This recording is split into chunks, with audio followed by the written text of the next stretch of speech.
Hindi, okay lang po, kuya.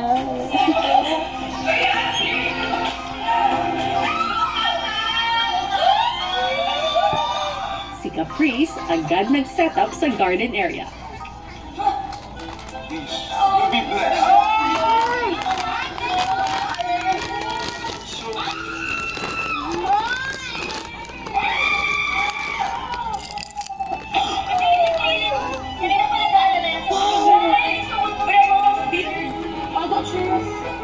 Feel like a bird.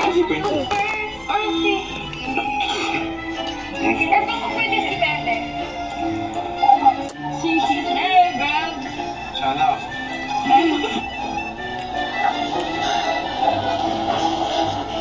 Kung tensyonado si Caprice, wala namang kamalay-malay si Heath na siya ang napiling makasalo ni Caprice. Yun. Thank you.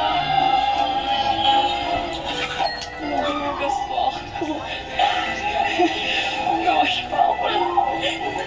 Kuya, nagpapanik na po talaga ako kasi naghugas po